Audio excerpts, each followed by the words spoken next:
This is Jeff Spieler, Tech Agronomist with DeKalb and Asgrow Seed, and this morning for our 2-minute drill, we're going to go through some of the things we typically do on some of our early season in-field agronomic trainings that we're not able to do this year. It's kind of a misty, windy morning. What we really need on this corn more than anything is just some heat units and to get this corn crop moving along, and some of the corn emerged that was late planted. Some of the things right now that we want to look at mainly, as we go out, V1, V2, even maybe some V3 corn plants right now, really need to do kind of a little bit of a report card on how our planter did and any things we need to be aware of going forward.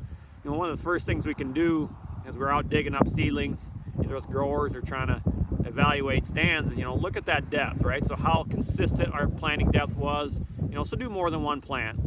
Go to various areas, various rows, look at how consistent our planting depth was. The easiest way to tell that right now, is when you get this seedling dug up, look at that Mesocotta length right there.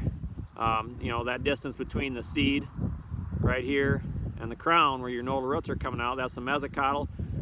Measure that and add 3/4 of an inch. That's really going to tell you exactly what depth that corn plant was at. So, if this one, for example, is about 1 1/4 inch to 1 1/4 inch, this plant was going to be planted at about, 1 3/4 to 2 inches deep. That's the easiest way and most accurate way to tell how deep that corn plant was planted.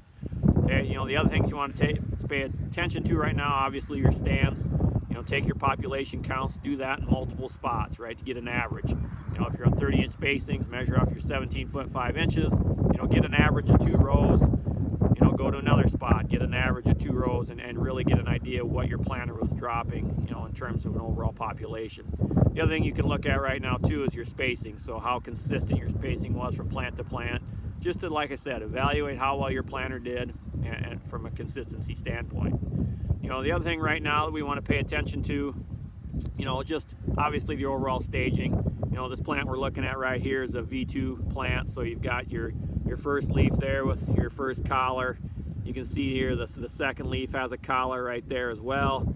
The third leaf, doesn't have that collar yet, so going to have it here shortly. So this is a V2 corn plant, going to be V3 here shortly.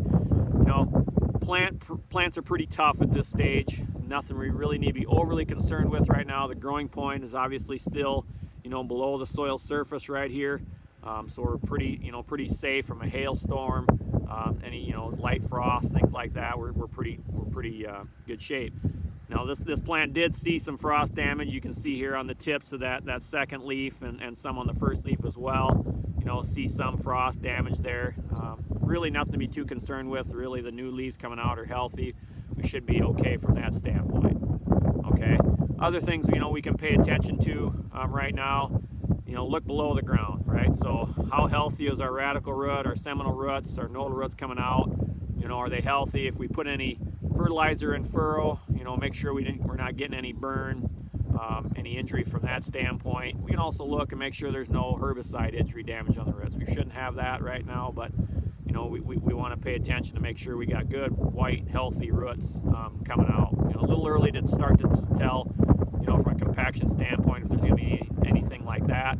But these are some of the things we can look at right now. So we'll continue to do these as we go forward, as we get to into the following week to 10 days. When we get to V3, V4 plants, V5 even, we'll start talking about some other topics that we need to pay attention to at that standpoint. But these are some of the things we can look at right now as we're out in the field. So that's all we had today. Always be sure to let us know if you have any questions. Thanks.